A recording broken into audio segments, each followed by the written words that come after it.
கடவுளின் வாழ்க்கைங்கிறது வாழ்க்கை அப்படிங்கிறது மற்றவர்களுக்கும் பிரயோஜனமா இருக்கும், உங்களுக்கும் பிரயோஜனமாக இருக்கும். தரித்திரமா இருப்பதல்ல, நலமுடனும் வளமுடனும் நல்ல மனமுடனும் பணமுடனும் வாழ்வதுங்க. இது நிறைய பேருக்கு புரியறது இல்லை. இன்னைக்கு வேலைக்கு அப்படிப்பட்ட காரியங்கள் இருந்தா அந்த மாதிரி சூழ்நிலையிலும் பொறுத்திருங்க, காத்திருங்க. தேவன் நிச்சயமாய் அதுக்கு உண்டான நலனை பலனை தேவன் கொடுப்பார். அடுத்த டைம் நம்ம தவறு பண்ணாம இருப்போம், அவ்வளவுதானே. அதற்காக தேவன் நடுவழியில் விட்டுட்டு போயிடுவாரா? நடுக்காட்டில் விட்டுட்டு போயிடுவாரா? இந்த இஸ்ரேல் ஜனங்க அப்படிதான் புலம்பிக்கிட்டே இருக்கிறாங்க. இப்படி அதனாலதான் சட்டையை கிழிச்சிட்டு சொல்றாங்க, சாமி சாமி நம்ம பக்கம் நிக்குது, சாமி ஏன் சாமி கத்து கத்துன்னு கத்துற?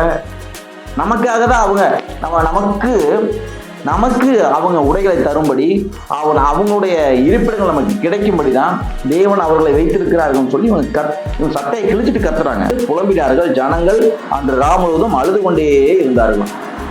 இப்படி பயத்தை பறக்கி விட்டுட்டு, பயத்தை சொல்லிட்டு, கஷ்டத்தை சொல்லிட்டு, எனக்கு தெரிஞ்சல ஒருத்தங்க இருக்கிறாங்க, வரும்போதே விஸ்கி நடந்து வருவாங்க.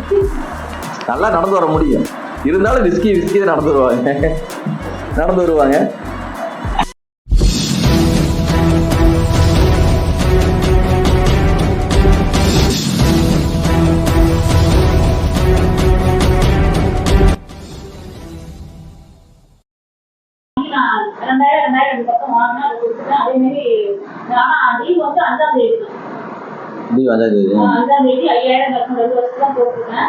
கடவுள் வந்து அந்த லீவுக்கு மேல ஆண்டவர் வந்து 1000 பேர் வச்சுங்க, 6000 வச்சுங்க அப்படின்னாரு.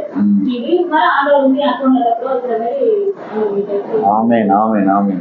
அதுக்காக கடவுள் நன்றி. தேவன் நல்லவர், உண்மை உள்ளவராக இருக்கிறார். தேவனுடைய வாழ்க்கை வாழ்றோம், தேவனை நம்பி வாழ்க்கை வாழ்றோம், தேவனோட இணைஞ்சு வாழ்றோம். விசுவாசம் ரொம்ப அவசியமாக இருக்குது. அல்லேலூயா. ஏன்னா விசுவாசம் இல்லாமல் இருப்பது அப்படிங்கிறது ஒரு பாவமான செயல். இதுதான் நிஜம். தேவனுடைய உறவு இல்லாமல் இருக்கிறது, அல்லது தேவனுடைய உறவா இருக்கிறேன்னு சொல்லிட்டு விசுவாசம் இல்லாமல் இருக்கிறது, அது ஒரு பாவ செயல் மாதிரி. பாவத்துக்கும் மேலான பாவம். அல்லேலூயா. இச்சை பாவம், தம்மடிச்ச பாவம், தண்ணடிச்ச பாவம் அப்படிங்கிறாங்க.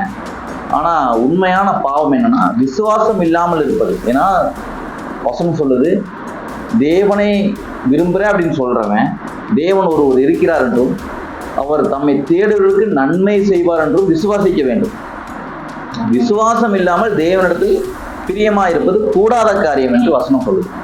இப்போ விசுவாசங்கிறது அவ்வளவு முக்கியமா இருக்கு. விசுவாசம் அப்படி சொல்லலாம், தேவன் எனக்கு இதை செஞ்சு முடிச்சிருவார் அப்படின்னு நம்பிக்கைன்னு சொல்லலாம். ஏன்னா ஆபிரகாம் விசுவாசத்தினாலே நீதிமானானான். அல்லேலூயா.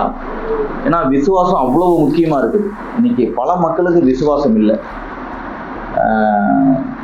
கரெக்டாக இருந்துருவாங்க, எந்த பாவமும் இருக்காது, கரெக்ட் டைமுக்கு சர்ச்சுக்கு வந்துடுவாங்க, ப்ரேயர் பண்ணுவாங்க, வேதத்தை படிப்பாங்க, எல்லாம் பண்ணுவாங்க. ஆனால் விசுவாசம் இல்லாமல் போயிருப்பாரு. அது எப்படி சொல்றேன் அப்படின்னா, அன்னாள் எப்படி என்ன பண்றா? அன்னாள் பிரச்சனை, குழந்தை இல்லை, அவமானம். ஆனால் தேவனிடத்தில் அழுது தன்னுடைய இருதயத்தை ஊற்றிவிட்டு அதற்கு பின்பாக போய் அவள் துக்குமுகமா இருக்கவில்லை. அப்படித்தான் வசனம் சொல்லுது. அப்போ அப்படி இருந்த அன்னாள். அவன் நம்ம மக்கள் என்ன பண்ணிடுறாங்க அப்படின்னா, நான் தேவனை நம்புறேங்க, தேவனை நம்புறேன், தேவனோடு இருக்கிறேன், நான் ஜெபிக்கிறேன், தேவன் நிச்சயமா எனக்கு ஒரு அற்புதம் பண்ணுவார், இதையெல்லாம் நம்புறவங்க அழுத மூஞ்சியோடு இருக்கிறாங்க. ஆமே, அப்படிதான் இருக்கிறாங்க, அழுத மூஞ்சியோடு இருக்கிறாங்க. பார்த்தா அவங்கள பார்த்தா சோகத்தில் இருக்கிறது அப்படியே தெரியுது. சில பேர் சோகமே இல்லைனாலும் சோகமா இருக்கிறாங்க. எப்படி சோகமே இல்லைனா கூட சோர்வாவே முகத்தை வச்சுக்கிறாங்க. கேட்டா இதுதான் தேவனுக்கு பிடிச்சிருக்குது, நான் எவ்வளவு கஷ்டப்பட்டு தேவனுடைய வாழ்க்கையை வாழ்றேன் தெரியுமாங்க. இல்லை, கஷ்டப்படாம இருக்குதா தேவனுடைய வாழ்க்கையை வாழ வேண்டியதா இருக்குது. நம்ம கஷ்டப்படக்கூடாது என்பதற்காக தான் அவரு துக்கப்பட்டார், கஷ்டப்பட்டார், பாடுகளை ஏற்றுக்கொண்டார். இப்படி இருக்கும் பொழுது நம்ம முகத்தை சோர்வா வச்சுக்கிட்டு நம்ம சூழ்நிலையில வெற்றியை தேவன் கொடுப்பார் அப்படிங்கிற நம்பிக்கை இல்லாம நம்ம கஷ்டப்படுறது தான் தேவனுக்கு ரொம்ப பிடிக்கும். தேவனுடைய வாழ்க்கைங்கிறது நம்ம கஷ்டப்படுறது தான் அப்படின்னு நம்ம நினைச்சிட்டு வாழ்றாங்க. நம்ம அப்படி நினைக்க கூடாது, ரொம்ப தப்பு. தேவன் அதனால துக்கப்படுகிறார், கஷ்டப்படுறாரு. அது ஒரு அப்படி நம்மளாம் கஷ்டப்படுறது தான் தேவனுக்கு பிடிக்கும்னு சொன்னா தேவன் ஏன் சிலுவையில் அப்படி கஷ்டப்படணும்? அவர் உயிரை கொடுத்து நம்மளை மீட்க வேண்டியதே இல்லையே. உயிரை கொடுத்து நம்மளை மீட்டிருக்கிறார். இருந்தாலும் நான் துக்க மூஞ்சியா தான் இருப்பேன், நான் ஒரு சோர்வா தான் இருப்பேன், நான் சோகமா தான் இருப்பேங்கிறது அது என்ன காரியம் பாருங்க. விசுவாசம் மட்டும் நம்ம வாழ்க்கையில இல்லை அப்படின்னு சொன்னா வாழ்க்கையில எதையுமே பெற்றுக்கொள்ள முடியாது இல்லைங்க. நான் விசுவாசமா தான் இருப்பேன்னு சொல்லுவாங்க, ஜெபிச்சுட்டு மறுபடியும் அதே காரியத்துக்காக ஜெபம் பண்ணிட்டு இருப்பாங்க. சரி, ஓகே, ஜெபம் பண்ணலாம், தப்பு இல்லை. ஆனா தொடர்ந்து அதே காரியத்துக்கு ஜெபம் பண்ணுவாங்க. நம்ம தேவனிடத்துல ஒரு காரியத்தை சொல்லியாச்சு அப்படின்னா அந்நாள் போல சொன்னதுக்கு அப்புறம் விட்டுவிட வேண்டும் அந்த விஷயத்த. பாருங்க, என்னாகமம் 14வது அதிகாரத்துல யோசுவா காலேப் அந்த டீம் போறாங்க, உள்ள போய் சுற்றி பார்க்குறாங்க. என்னாகமம் 14ல் போய் சுற்றி பார்த்துட்டு யோசுவா காலேப்பை தவிர எல்லாரும் சொல்றாங்க அவர்கள் எப்படி இருக்கிறாங்களா, கானான் தேசத்து மனிதர்கள் எப்படி இருக்கிறாங்கன்னா அவர்கள் கண்களுக்கு நாங்கள் வெட்டி கிளிகளை போல இருக்கிறோம், அவர்கள் கண்களுக்கு நம்ம வெட்டி கிளிகளை போல இருக்கிறோம், நம்ம அவங்களுக்கு இரையாயிருவோம், அவங்க நம்மளை முடிச்சிருவாங்க இப்படின்னு அவிவிசுவாசமான காரியங்களை சொல்றாங்க. அப்ப பாருங்க, குமாரனாகிய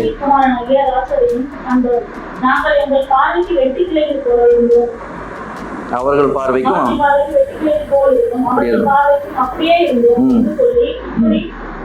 இஸ்ரவேல் புத்திரருக்குள்ளே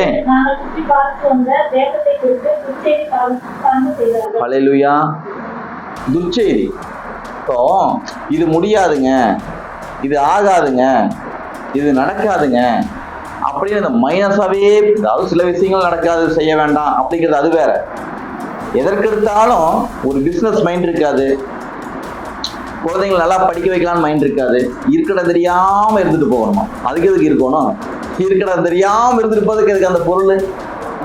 இருக்கிற தெரியாமையே இருக்கிறதுக்கு எதுக்கு அந்த பொருளை வாங்கி வச்சிருக்கிறீங்க? எதுக்கு அந்த பூமிக்கு பாரமா நம்ம வாழணும்? இருக்கிற இடம் தெரியாம நம்ம இருக்கக்கூடாது. நாம இருக்கிற இடம் எல்லாருக்கும் தெரிகிற மாதிரி இருக்கணும். ஹல்லேலூயா. அதுக்காக ஆணவத்தில் ஆடுறதை பத்தி சொல்லலை, தலக்கணமா இருக்கிறத பத்தி நான் சொல்லலை. நான் சொல்ற விஷயம் அது ஒரு மெச்சூரிட்டியான பீப்புளுக்கு புரியும். நீங்க எல்லாரும் தேவனுடைய வார்த்தை கேட்கிற எல்லாருமே மெச்சூரிட்டி பீப்புள் தான். ஹல்லேலூயா. தேவனை நம்புகிற பிள்ளைகள் எல்லாரும் மெச்சூரிட்டி ஆனவங்க தான். சொல்லப்போனா எல்லாருமே மெச்சூரிட்டி ஆனவங்க தான். ஆனா அவர்கள் அவங்கள புரிந்து கொள்வதில்லை, அவங்களுடைய கெப்பாசிட்டி என்னன்னு தெரிந்து கொள்வதில்லை. உங்க கெப்பாசிட்டி கடுகளவு விசுவாசம் இருந்தாலும் மலையை பெயர்க்கத்தக்க பலன் உங்களுக்கு இருக்குது. ஹல்லேலூயா.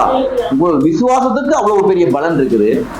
ஆனா இவங்க போயிட்டு கடவுள் என்ன சொல்லி கூட்டிட்டு வந்தாரு? கானான் தேசத்துக்கு கூட்டிட்டு வந்தாரு. பாலும் தேனும் ஓடிற நல்ல தேசத்துக்கு தான் கூட்டிட்டு போறேன்னு சொல்லி தான் கூட்டிட்டு வர்றாரு. எகிப்துல இருந்து சொல்லி தான் கூட்டிட்டு வராங்க. சொல்லி கூட்டிட்டு போய் உள்ள போய் ஆராய்ச்சி பண்ணி பார்த்ததே தப்பு. ஆராய்ச்சியும் பண்ணி பார்த்து போட்டு ஐயோ அது நமக்கு ஆகாதுங்க, அது நமக்கு முடியாதுங்க, அவங்க நம்மளை அழிச்சிடுவாங்க, நம்ம தோத்து போயிடுவோம் அப்படின்னு சொல்றது அதை விட ஒரு முட்டாள்தனமான காரியம். ஹல்லேலூயா. ஏன் அவங்க அவ்வளவு பலசாலியாக இருந்தார்கள் சொன்னா இவர்களுக்கு உடைமைகளையும் பொருள்களையும், யாருக்கு? இஸ்ரவேல் ஜனங்களுக்கு இவ்வளவும் சேர்த்து வைக்கிறதுக்கு அவ்வளவு பெரிய ராட்சத மனிதர்கள் தேவைப்பட்டாங்க, செஞ்சு வச்சுட்டாங்க. இனி அவர்களை மேற்கொள்வது யாரோட காரியம்? கர்த்தரின் காரியம். இவங்க போய் சுதந்திரித்துக் கொள்வதுதான் இவங்களுடைய காரியம். ஆனா இவங்க போயிட்டு அவங்களவே பெருசா பேசிக்கிட்டு இருக்கிறாங்க. அதனாலதான் அது துர்ச்செய்தி. ஹல்லேலூயா. புத்திரருக்குள்ளே தாங்கள் சுற்றி பார்த்து வந்த தேசத்தை குறித்து துர்ச்செய்தி பரம்ப செய்தார்கள். ஹல்லேலூயா. நம்ம வாழ்க்கையில கூட பாருங்க, ஐயோ இந்த ஆட்சி வந்துருச்சா, எப்படிங்க வாழ்றது? ஐயோ பெட்ரோல் விலை இவ்வளவு ஏறிடுச்சா, எப்படிங்க வாழ்றது? இங்க இப்படி போர் நடக்குதுங்க, எப்படிங்க வாழ்றது? ஐயோ வாழ்க்கைனாவே கஷ்டம் தாங்க அப்படி நினைப்பு வந்துருச்சு மக்களுக்குள்ள. அப்படி நினைக்க வேண்டியதுல அப்படி சொல்றோம் அப்படின்னா அது துர்ச்செய்தி. ஹல்லேலூயா. இன்னைக்கும் கடைசி காலங்க, இயேசு வருகைங்க, அதனால இப்படிப்பட்ட ஆபத்தெல்லாம் நடக்குதுன்னு சொல்லி துர்ச்செய்தி பரப்ப செய்துட்டு இருக்கிறாங்க. மக்களுக்குள்ள பயத்தை வர வச்சுட்டு இருக்கிறாங்க. அது துர்ச்செய்தி. ஹல்லேலூயா. நற்செய்தி என்ன அப்படின்னா, இயேசு உங்களுக்காக பிறந்து மரித்து உயிரோடு வந்திருக்கிறார். இயேசு பிறந்ததை நற்செய்தியாக அறிவிக்கிறார்கள். இயேசு பிறந்ததுதான் நற்செய்தி. உங்களுக்காக உயிரை கொடுத்தாரு பாருங்க, அது நற்செய்தி. உயிரோடு வந்தாரு பாருங்க, அது நற்செய்தி. அப்படின்னா என்ன விளைவு நடக்குன்னா, நீங்க நல்லா வாழ்ந்திருப்பீங்க, நீங்க செழித்திருப்பீங்க, வளமான வாழ்வு உங்களுக்கு நிச்சயமாய் உண்டு, நலமான வாழ்வு உங்களுக்கு நிச்சயமாய் உண்டு. இதுதான் வாழ்வு. கடவுளின் வாழ்க்கைங்கிறது, வாழ்க்கை அப்படிங்கிறது மற்றவர்களுக்கும் பிரயோஜனமா இருக்கும், உங்களுக்கும் பிரயோஜனமாக இருக்கும். தரித்திரமா இருப்பதல்ல, நலமுடனும் வளமுடனும் நல்ல மனமுடனும் பணமுடனும் வாழ்வதுங்க. இது நிறைய பேருக்கு புரியறதில்லை. இன்னைக்கு வேலைக்கு போனா நாம நேற்று என்ன சம்பளம் வாங்கணுமோ அதுதான் வரும்னு நினைக்கிறீங்க, அதுக்கு மேலாக வரும். போன வாரம் இருந்த நிலைமை தான் இந்த வாரம் வரும்னு நினைக்கிறீங்க, இல்லை அதற்கும் மேலாக வரும். தேவனோட உறவில் இருக்கும் பொழுது, தேவனோட வேதத்தில் பிரியமா இருக்கும் பொழுது, ஜெபத்தில் இருக்கும் பொழுது, அவரோடு பயணம் பண்ணும் பொழுது, அவரின் வார்த்தையை கேட்கும் பொழுது, இப்படி அவரோடு பயணிக்கிற நம்ம வாழ்வு செழித்துதான் இருக்கும். ஆல்ரெடி சாப்பாட்டுக்கு வழி இல்லாமையா இருந்தாங்க எகிப்துல. இடையில வரும்போது சொல்லுதான், நாங்க அங்கேயே இருந்தா கூட கறி மீனோட சாப்பிட்டுருப்போமே அப்படின்னு இஸ்ரவேல் ஜனங்கள் புலம்புறாங்க. அப்ப அங்க ஒண்ணும் இல்லாம இல்ல, ஆனா அங்க அடிமைத்தனம் இருந்தது, சுதந்திரம் இல்லை. சோறு இருக்குது சார், சுதந்திரம் இல்லை. அதனாலதான் தேவன் என்ன பண்றாருன்னா, அங்கிருந்து எகிப்துல இருந்து கூட்டிட்டு வந்து பாலும் தேனும் ஓடுகிற நலமும் விசாலமான தேசத்துக்கு கூட்டிட்டு வர்றார். அப்படி கூட்டிட்டு வந்து விட்டு அந்த மக்களின் அந்த குருட்டு எண்ணம், புத்தி இல்லாத சிந்தனை என்ன பண்ணுது அப்படின்னா, துர்ச்செய்தி தான் பரவ செய்யுது. அல்லேலூயா. அப்பொழுது பாருங்க 14வது அதிகாரத்துல 1வது வசனம், அப்பொழுது சபையார் எல்லாரும் கூக்குரலிட்டு புலம்பினார்கள், ஜனங்கள் அன்று ரா முழுவதும் அழுது கொண்டே இருந்தார்களாம். இப்படி பயத்தை பறக்கி விட்டுட்டு, பயத்தை சொல்லிட்டு, கஷ்டத்தை சொல்லிட்டு, எனக்கு தெரிஞ்சல ஒருத்தங்க இருக்கிறாங்க, வரும்போதே விஸ்கி நடந்து வருவாங்க. நல்லா நடந்து வர முடியும், இருந்தாலும் விஸ்கி நடந்து வருவாங்க. சோகமா தான் பேசுவாங்க. மூஞ்ச பார்த்தாவே, அவங்க மூஞ்சி பார்த்தாவே சரி நாளைக்கு பார்க்கலாம் போயிட்டு வாங்கன்னு சொல்ற மாதிரியே இருக்கும் பாருங்க. அப்படி முகத்தை வச்சுக்க வேண்டியது இல்லை. ஒரு தூக்கம் வருது, டயர்டா இருக்குது, இல்லை எப்பாச்சும் ஒரு நாள் துக்கமா இருக்குங்கிறது வேற. ஆனா கடவுளுக்கு இதுதான் பிரியம்னு சொல்லிட்டு இப்படியே வச்சுக்கிறது வேற. நான் அதை சொல்லிட்டு இருக்கிறேன். தேவனின் வாழ்க்கை சிரிச்ச முகத்தோடு இருக்கும், கம்பீரமாக இருக்கும். பாருங்க, இயேசுவார் நடந்து வரும்பொழுது கம்பீரமாய் ஆர்ப்பரித்தார்கள் என்று பார்க்கிறோம். அது கம்பீரமான செயல், அது நல்ல செயல். இப்ப தேவனின் வாழ்க்கை, தேவனுடைய காரியம், தேவனோடு இணைந்திருக்கிற பிள்ளைகள் தேவனோடு வாழ்றோம் அப்படிங்கிறது அப்போ அப்படிப்பட்ட ஒரு கம்பீரமான வாழ்க்கை. சோர்ந்து போய் தோற்று போய் வாழ்ற வாழ்க்கை கிடையாது. தேவனோடு இணைந்திருக்கிற நம்ம விசுவாசம் உள்ள பிள்ளைகளாக இருக்க வேண்டும். அதற்கு பின்பாக பாருங்க, நூனின் குமாரனாகிய யோசுவாவும் எப்போனின் குமாரனாகிய காலேபும் தங்கள் வஸ்திரங்களை பிரித்துக் கொண்டு இஸ்ரவேல் சுற்றும் சமஸ்த சபையும் நோக்கி நாங்கள் போய் சுற்றி பார்த்து சோதித்த தேசம் மகா நல்ல தேசம். ஆமென். கர்த்தர் நம்மேல் பிரியமாயிருந்தால் அந்த தேசத்திலே நம்மை கொண்டு போய் பாலும் தேனும் ஓடுகிற அந்த தேசத்தை நமக்கு கொடுப்பார். அல்லேலூயா. உங்கள் வஸ்திரங்களை கிழித்து கொண்டு, 2 பேரும் ட்ரெஸ்ஸை கிழிச்சிட்டு சொல்றாங்க. அவ்வளவு வெறி, அவ்வளவு கோபம். டேய், கடவுள் நம்மோடு இருக்கிறாரா? உலகத்தில் இருக்கிறவங்களும் சொல்றாங்க, போடா ஆண்டவனே என் பக்கம் அப்படிங்கிறாங்க. இவங்க கடவுளை கூட வச்சுக்கிட்டு பிரச்சனையை கூட யார் சுமந்து சுத்துறாங்க. எங்க போனாலும் முதல்ல பிரச்சனை கூட முன்னாடி வச்சுருவாங்க. பாஸ்டர், எனக்கு இந்த பிரச்சனை பாஸ்டர். நானே அந்த பிரச்சனை தான் இருக்கேன். ஒரு டாக்டர், என்னப்பா பிரச்சனை அப்படின்னா, தலைவலி சார். அப்படியே அவர் டேப்லெட் எடுத்து வைப்பாரு. அப்போ இன்னொரு பிரச்சனை சார், இன்னொரு டேப்லெட் எடுத்து வைப்போம். பார்த்துருக்கீங்களா அது? இன்னொரு பிரச்சனை சொல்லி இன்னொரு டேப்லெட் எடுத்து வைப்பாரு. எடுத்து வச்சு இந்த டாக்டர் எல்லா டேப்லெட் அவரே போட்டுக்கோங்க. என்ன டாக்டர் நீங்க போட்டீங்க? இல்லப்பா, நீ சொன்ன எல்லா பிரச்சனையும் எனக்கு இருக்குது, அதனால அந்த டேப்லெட்லாம் முதல்ல நான் போட்டுக்கிட்டேன் அப்படிங்கிற மாதிரி பாஸ்டர்கிட்ட போய் கூடையா பிரச்சனையை கொண்டு போய் சொல்றோம். பாஸ்டர் முழிக்கிறாரு, எனக்கும் தான் அதே பிரச்சனை, முதல்ல பிரச்சனையை கொண்டு வராத, பிரச்சனைக்கு மத்தியில தேவன் இருக்கிறார், அவரை புகழ்ந்து பாடு, அவர் ஆராதனை செய், அவருடைய வார்த்தையை பேசு. பிரச்சனைகள் காணாம போயிடும், பிரச்சனைகள் தூரமாக போயிடும். பிரச்சனையவே பேசுறது, கஷ்டத்தையே சிந்திக்கிறது. அதாவது துக்கத்தை அடக்க முடியாத அளவுக்கு துக்கம் இருக்கிறது வேற. அந்த துக்கத்தை பத்தி நான் பேசல. அதுவுமே பார்த்தீங்கன்னா 2 கண்ணீர் விட்டுட்டு பொறுமையோட காத்திருக்கும்.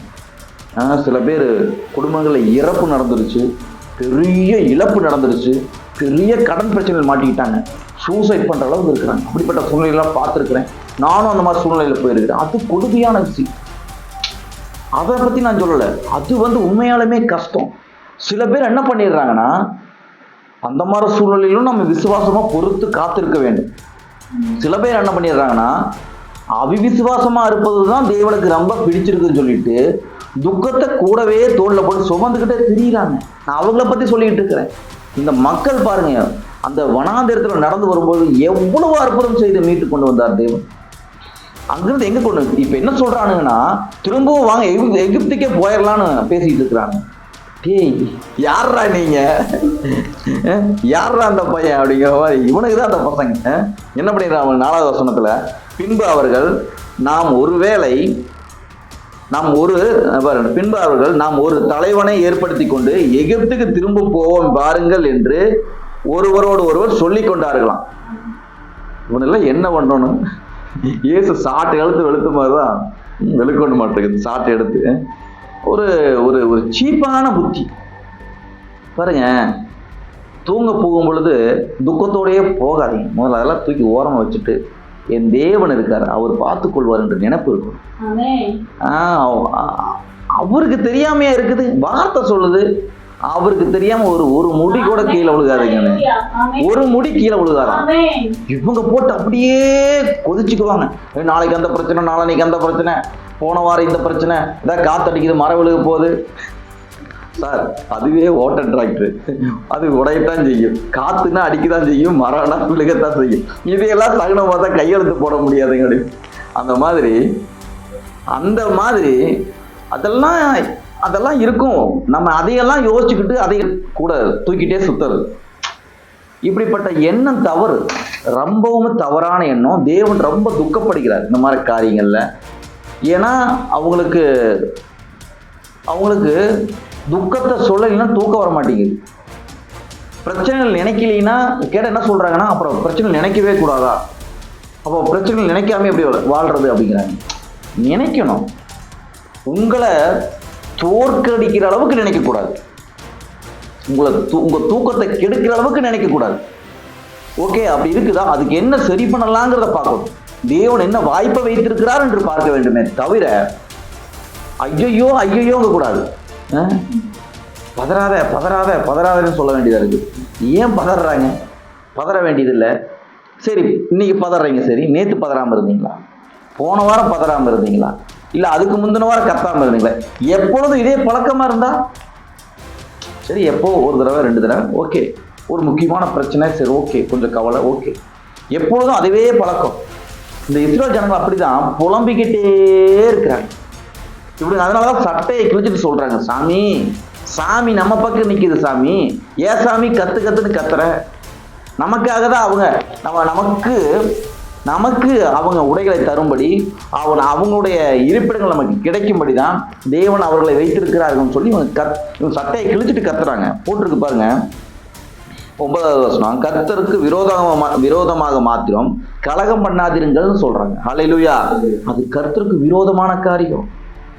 இந்த சில லேடிஸா இருக்கட்டும், ஜென்ஸா இருக்கட்டும், குடும்ப கவலைகளை நினைக்கிறேன், குடும்ப கவலைகளை நான் பொறுப்பெடுத்துக்கிறேன்னு சொல்லிட்டு ஐயோ அந்த குறைகளை பேசி என் கடன் பிரச்சனை, அந்த பிரச்சனை, இந்த பிரச்சனை சொல்லி அது வந்துருது. சிந்தனையில வாயில சொல்லி அது வந்துருது. அதை விட்டுட்டு தவறு பண்ணக்கூடாது. அதை விட்டுட்டு அடுத்தது நல்ல காரியம் என்ன பண்ணலாமோ அடுத்த காரியத்தை பண்ணிட்டு போகணும். ஆனா இவங்க என்ன பண்ணணும், கவலையில துக்கத்துல அதை பண்றாங்க. ஹல்லேலூயா. பாருங்க, கர்த்தருக்கு விரோதமாக மாத்திரம் கலகம் பண்ணாதீர்கள், அந்த தேசத்தை நீங்கள் பயப்பட வேண்டியதில்லை, அவர்கள் நமக்கு இரையாவார்கள், அவர்களை காத்த நெல் அவர்களை விட்டு விலகி போயிட்டு கர்த்தர் நம்மோட இருக்கிறார், அவர்களுக்கு பயப்பட வேண்டியதில்லை என்றார்கள். ஹல்லேலூயா. அப்பொழுது சொல்லுங்க, இப்பொழுது அவர்களை கல்லெறிய வேண்டும் என்று சபையார்கள் எல்லாரும் சொன்னார்கள். உடனே கர்த்தருடைய மகிமை ஆசாரிப்பு கூடத்தில் இஸ்ரவேல் புத்திரர் எல்லாருக்கும் முன் காணப்பட்டது. ஹல்லேலூயா. நல்லது சொன்னா விசுவாசம் இருங்கன்னு சொன்னா களை தூக்கிட்டாங்களா அடிக்கிறதுக்கு. ஏன்னா ஏன் கள்ள தூக்கிட்டாங்கன்னா, இவன் சொல்றது பொய் மாதிரியே இருக்கு, எப்படிங்க அந்த பிரச்சனை எப்படிங்க முடியும்? நானும் அப்படிதான் நினைச்சேன், இந்த பிரச்சனை எப்படி முடியும்? நான் ஆண்டவர்கிட்ட ஒரு இதே வச்சிருந்தேன், நான் இவ்வளவு கிரிட்டிக்கல்ல வளைஞ்சு வளைஞ்சு வளைஞ்சு இப்போ லாக் ஆன மாதிரி இருக்கிறேன் கடன் பிரச்சனையில். ஆண்டவர் நல்லவர்னு சத்தியத்தை இவ்வளோ தூரம் நம்ம பார்த்தோமே, இவ்வளோ தூரம் பேசியிருக்கிறோமே, நம்மளே இதில் மாட்டியிருக்கிறோம். பார்க்கலாம் எப்படி இதுலேருந்து தப்பிக்க வைக்கிற அந்த அந்த எனக்கு கண்டிப்பாக தெரியுது ஒரு வழி இருக்குதுன்னு, ஒரு பாதை இருக்குதுன்னு எனக்கு தெரியுது. ஆனால் அந்த பாதை எப்படி இருக்குன்னு ரசிச்சேன் நான். ஹல்லேலூயா. நான் சொல்கிறது எத்தனை புரியுது பாருங்க. அது கிரிட்டிக்கல்ல இருக்கும்போது கண்டிப்பாக நம்ம அப்பா பலமுள்ள அப்பா கடவுள்னு தெரியும். எனக்கு ஒரு ஆசை, எப்படியோ தப்பிக்க வைப்பார் அப்படின்னு நினைக்காம அந்த பாதையை நான் பார்த்துக்கிட்டே இருந்தேன். இன்னைக்கும் அந்த அந்த அந்த கிரிட்டிக்கல்ல இருந்து நான் ஒவ்வொரு நொடியும் தப்பிச்சு வந்த அந்த அந்த கடன் பிரச்சனையிலிருந்து, அந்த குடும்ப பிரச்சனையிலிருந்து, ஒவ்வொரு சூழ்நிலையிலும் நான் அப்படி அதுலேருந்து வெளியே வந்ததை என்னால் பார்க்க முடியும். யாரோ ஒரு நண்பராக இருப்பார், ஏன்னா அந்த அந்த அந்த அந்த இடத்துல இருந்து காப்பாற்றி, யாரோ ஏதோ ஒரு சூழ்நிலைகளாக இருக்கும், ஏதோ ஒரு நமக்கு லக் இருக்கும், ஏதோ ஒன்று நம்மளை அப்படியே அப்படி நகர்த்தி நம்மளை கூட்டிட்டு வந்து திடீர்னு திரும்பி பார்த்தா அப்படிப்பட்ட சூழ்நிலை நம்மளை விட்டு தூரமாக போயிருக்கோம். ஹல்லேலூயா. எங்கேயோ போயிருக்கும். அப்புறம் பார்த்து நம்ம சில பேருக்கு உதவி செய்கிற மாதிரிலாம் போய் ஹல்லேலூயா. தேவன் பாருங்க, இப்படிதான் மனிதர்களை எவ்வளவு பெரிய கஷ்டத்தில் இருந்தாலும், போராட்டத்தில் இருந்தாலும், தவிப்பில் இருந்தாலும், தத்தளித்து இருந்தாலும் சரி, தேவன் அதுல இருந்து தப்பிக்க உதவி செய்கிறார். ஹல்லேலூயா. அதான் நியாயத்தை சொன்ன கள்ளத்துக்கிட்டாங்க அடிக்கிறது. கர்த்தர் மோசேயை நோக்கி, எதுவரைக்கும் இந்த ஜனங்கள் எனக்கு கோபம் உண்டாக்குவார்கள், தங்களுக்குள்ளே நான் காட்டின சகல அடையாளங்களையும் அவர்கள் கண்டும் எதுவரைக்கும் என்னை விசுவாசிக்காம இருப்பாங்க. கடவுள் மோசேயை பார்த்து சொல்றாரு, நான் எவ்வளவு நல்லது பண்ணேன்ப்பா, எவ்வளவு இவங்களுக்கு நான் காப்பாற்றி கூட்டிட்டு வந்தேன், இன்னும் இப்படி அவிசுவாசமா இருக்கிறாங்களே சொல்லி தேவனை வருத்தப்படி. அதனாலதான் சொல்றேன், தேவனை துக்கப்படுத்தாம இருங்க, தேவனை கஷ்டப்படுத்தாம இருங்க. தேவன் நீங்க பாவம் செய்யும் பொழுது கூட இவ்வளவு வருத்தப்பட மாட்டார். சரி பண்ணிட்டியா, சரி அடுத்த காரியத்துக்கு வா. லைட்டா பசங்களோட போனாங்க, லைட்டா ஜூஸ்ல கலந்து கொடுத்துட்டாங்க அப்படின்னு கடவுள்கிட்டே போய் சொன்னா கூட கடவுள் சரி ஓகே நெக்ஸ்ட் வா, அடுத்த டைம் பாவம் பண்ணாதன்னு கூட்டிட்டு போயிடுவார். ஆனா இப்படி பண்ண அருவருக்கிறார், எரிச்சல் அடைகிறார். நீங்க ஏதாவது தவறு பண்ணி ஏதோ பிரச்சனை வந்துருச்சா, சரி ஓகே கொஞ்சம் யோசிக்கலாம். நீங்க கரெக்டா பண்ணியும் வருது அப்படின்னா பொறுத்துருங்க, தேவன் அதுல இருந்து தப்பி வைப்பார். ஹல்லேலூயா. ஒருவேளை தவறு நீங்க மிஸ்டேக் பண்ணி தேவையில்லாம கடன் வாங்கிட்டேன், தேவையில்லாம ஒரு நண்பருக்கு நான் ஜாமீன் போட்டுட்டேன், தேவையில்லாம இதை போய் நான் இப்படி வச்சு கை சுட்டுருச்சு, எனக்கு தேவையில்லாம தீயில போய் நான் கை வச்சுட்டேன் சுட்டுருச்சு, அப்படிப்பட்ட காரியங்கள் இருந்தா அந்த மாதிரி சூழ்நிலையிலும் பொறுத்துருங்க, காத்துருங்க. தேவன் நிச்சயமாய் அதுக்கு உண்டான நலனை பலனை தேவன் கொடுப்பார். அடுத்த டைம் நம்ம தவறு பண்ணாம இருப்போம், அவ்வளவுதானே. அதற்காக தேவன் நடுவழியில் விட்டுட்டு போயிடுவாரா, நடுக்காட்டுல விட்டுட்டு போயிடுவாரா, தூக்கிட்டு போய் குப்பையில போட்டு போயிடுவாரா? தேவன் அவ்வளவு சீப்பாக போயிட்டாரா, இல்ல அவருடைய அன்பு அவ்வளவு லேசா போயிடுச்சா? ஹல்லேலூயா. இந்த மக்கள் அப்படித்தான். அதனாலதான் என்ன நடக்குது அப்படின்னா, அதுக்கப்புறம் அந்த பாருங்க 23வது வசனம் படிங்களேன். அவர்கள் பிதாக்களுக்கு நான் ஆணையிட்டு கொடுத்த தேசத்தை காண மாட்டார்கள், எனக்கு கோபம் உண்டாக்கினவர்கள் ஒருவரும் அதை காண மாட்டார்கள். ஹல்லேலூயா. அதாவது ஆபிரகாமுக்கு ஆணையிட்டு கொடுத்த தேசத்தை நான் இந்த ஜனங்கள்ல யாரெல்லாம் அவிசுவாசமா இருந்தாங்களோ அவர்கள் அதை பார்க்கறது இல்லை, அவங்களுக்கு அதை தர்றதே இல்லைன்ட்டார். இதைத்தான் சொல்றேன், தேவன் பாவிகளை கூட ஏற்றுக்கொள்கிறார். இந்த அவிசுவாசமான ஆளுகளை அவரு அவ்வளவு கோபம் அவருக்கு. ஹல்லேலூயா. அதைத்தான் சொல்லிட்டு இருக்கோம், அவ்வளவு கோபம். அதுக்கப்புறம் அவங்க பெற்றுக்கொள்ளவே இல்லை, மோசே கூட உள்ள போக முடியல. ஏன்னா ஏன் பாருங்க, தேவனுக்கு அவ்வளவு எரிச்சல் வர காரணம் என்னன்னா அந்த நம்பிக்கை துரோகம் மாற. நான் உனக்கு இவ்வளவு பண்ணியிருக்கேன்ல, இவ்வளவு செஞ்சிருக்கேன்ல, அதை மறந்துட்டீங்க. அந்த இந்த கடுமையான சூழ்நிலையில நான் நல்ல உதவி பண்ணினேன். அந்த வனாந்தரத்துல என்ன கிடைச்சிருக்கு உங்களுக்கு? வானத்துல இருந்து மண்ணா கிடைச்சது பத்தலையா? காற்றை அனுப்பி காடையில கொடுத்தாரு பத்தலையா? இல்ல அதனால சொல்றேன், இப்போ ஒரு சூழ்நிலை நெருக்கமா இருக்கலாம், பயமா இருக்கலாம், இருந்தாலும் அன்னைக்கு உதவி பண்ணார்ல தேவன், இன்னைக்கும் செய்வாருங்கிற நம்பிக்கை இல்லையா? சரி ஓகே, இன்னைக்கு சூழ்நிலை பெருசா கஷ்டமா இருக்குது, ஆமா ஒத்துக்கலாம். ஏன்னா அவங்க கண்ணுகளுக்கு வெட்டி கிளிகளை போல இருக்கிறோம், கஷ்டம்தான். இன்னைக்கு சூழ்நிலை அப்படியே கடன் நெருக்குது, ஓகே கஷ்டம்தான். பட் என்ன நினைக்கணும், இதே மாதிரிதானே அன்னைக்கு ஒரு பெரிய ஒரு கஷ்டம் வந்தது, தேவன் அதுல இருந்து நம்மளை காப்பாத்தினாரே, இதுலயும் நம்மளை காப்பாத்துவாருங்கிற நம்பிக்கை இல்லையா, விசுவாசம் இல்லையா? பாருங்க, விசுவாசம் ரொம்ப அவசியம். அப்படி விசுவாசம் இருந்தாதான் தேவனுடைய வார்த்தையை உட்கார்ந்து கேட்க முடியும், உட்கார்ந்து வேதாகமத்துல கொஞ்சம் நேரம் டைம் ஸ்பெண்ட் பண்ண முடியும், தேவனை ஆராதிக்க முடியும். ஹல்லேலூயா. விசுவாசம் இல்லாமல் தேவனிடத்துக்கு பிரியமா இருப்பது கூடாத காரியம். விசுவாசம் இல்லைன்னா தேவனிடத்திலையும் போக முடியாது, இந்த வாழ்க்கையிலும் வெற்றியான வாழ்க்கையை வாழ முடியாது, தோற்றுக்கொண்டே இருக்கணும். இதுல பேர கடவுளுக்கு இதுதான் பிடிச்சிருக்கணும் நினைச்சுக்கிறோம். பாருங்க, அப்படியெல்லாம் கிடையாது. கடவுள் நீங்க சந்தோஷமாக வாழ வேண்டும் என்று தான் நினைக்கிறார். பாருங்க, என்னாகும் 13வது அதிகாரம் 14வது அதிகாரம் எடுத்து படிச்சு பாருங்க. அது என்ன பேசுது, என்ன சொல்லி தருது அப்படின்னா, எவன் நம்புறானோ, எவன் விசுவாசிக்கிறானோ அவன் பெற்றுக்கொள்வான். அதைத்தான் பேசிட்டு இருக்குது. நம்பாதவன் மேல தேவனுக்கு கோபம் வருது. உன்னை கோபம் வருது, அக்குனி வந்து, அதை பேசல, வருத்தப்படுத்தாதுங்கப்பா. அவர் ஒன்றும் அப்பாவி தேவன் கிடையாது, இந்த உலகத்துக்கே அப்பாவா இருக்கக்கூடிய தேவன். ஹல்லேலூயா. அப்பாவை கஷ்டப்படுத்தாதீங்க. அவரால் முடியாத காரியம் ஒண்ணுமே இல்லை. அவரால் ஒண்ணு முடியாதுன்னா அவர் எதுக்கு? அவர் எதுக்கு? கடவுள் எதுக்கு? எனக்கு இப்படி ஃபீவருங்க, இப்படி நோய்ங்க, இப்படி கஷ்டங்க, இப்படி நான் அடி வாங்கிட்டே இருக்கிறேங்க வாழ்க்கையில, சரி அதுலேருந்து மீட்டு கொண்டு வர தேவன் இருக்கிறார். அதுலேருந்து அவர் மீட்டு கொண்டு வரலைன்னா அப்புறம் எதுக்கு கடவுள்? டைம் வேஸ்டா? டைம் பாஸ் பண்ணிட்டு இருக்கிறோமா? தேவன் இருக்கிறவராகவே இருக்கிறார், உங்களுக்கு நல்லது செய்யும்படியே இருக்கிறார், உங்களுக்காக ஜீவனையும் சிலுவையில கொடுத்திருக்கிறார். 3ஆம் நாள் உயிரோடு வந்து அவர் எவ்வளவு மகத்துவம் உள்ளவர், எவ்வளவு வல்லமை உள்ளவர் என்பதை காண்பித்திருக்கிறார். ஹல்லேலூயா. தேவன் அப்படிப்பட்டவராக இருக்கிறார். சரி, ஜெபம் பண்ணி முடிக்கலாம். நல்ல ஆண்டவரே, ஸ்தோத்திரம்பா. இயேசுவின் நாமத்துல ஜெபிக்கிறோம். நீர் நல்லவர், நீர் பெரியவர். இயேசுவின் நாமத்துல இந்த பேசின வார்த்தைகள் உங்களுடைய பிள்ளைகளின் வாழ்க்கையில பிரம்மாண்ட ஆசீர்வாதத்தை கொடுக்கட்டும், நம்பிக்கையை கொடுக்கட்டும். விசுவாசித்து விசுவாசித்து விசுவாசித்து உங்களுடைய வார்த்தையை விசுவாசித்து உங்களை விசுவாசித்து வாழ்க்கையில வாழட்டும். அதன் விளைவாக பிரம்மாண்ட ஆசீர்வாதங்களை பெற்றுக்கொள்ளட்டும். நான் அப்படியாக மனதார ஆசீர்வதிக்கிறேன். 1 30 60 100 பலன் கொடுக்கட்டும். வார்த்தையின் வழியாக பலன் கொடுக்கட்டும். ஈசாக்கு விதைத்தான் பார்க்கிறோம். அவனை கர்த்தர் ஆசீர்வதித்ததினால் அவன் வர வர விருத்தி அடைந்து மகா பெரியவனானான். திரளான ஆடுகளும் மாடுகளும் ஒட்டகங்களும் இருந்தது என்று பார்க்க, அதே போல இந்த வார்த்தையை கேட்ட பிள்ளைகள் ஒவ்வொருவரையும் நான் ஆசீர்வதிக்கிறேன், மனசார ஆசீர்வதிக்கிறேன். இயேசுவின் நாமத்தில் மிகப்பெரிய மாற்றத்தை கட்டளையிடுவேன். இயேசுவின் நாமத்தில் ஜெபிக்கிறேன் நல்ல பிதாவே, ஆமென். சேர்ந்து சொல்லுவோம். என் ஆத்துமாவே கர்த்தரை ஸ்தோத்திரி, என் முழு உள்ளமே பரிசுத்த நாமத்தை ஸ்தோத்திரி, என் ஆத்துமாவே கர்த்தரை ஸ்தோத்திரி, கர்த்தர் செய்த சகல உபகாரங்கள் என்றும் மறவாதே. ஆமென். கர்த்தராகிய இயேசு கிறிஸ்துவின் கிருபையும் பிதாவாகிய தேவனுடைய அன்பும் பரிசுத்த ஆவியானவருடைய அந்யோன்யமும் சமாதானமும் இன்றும் என்றும் சதா காலங்களில் நாம் அனைவரோடும் கூட இருப்பதாக. ஆமென்.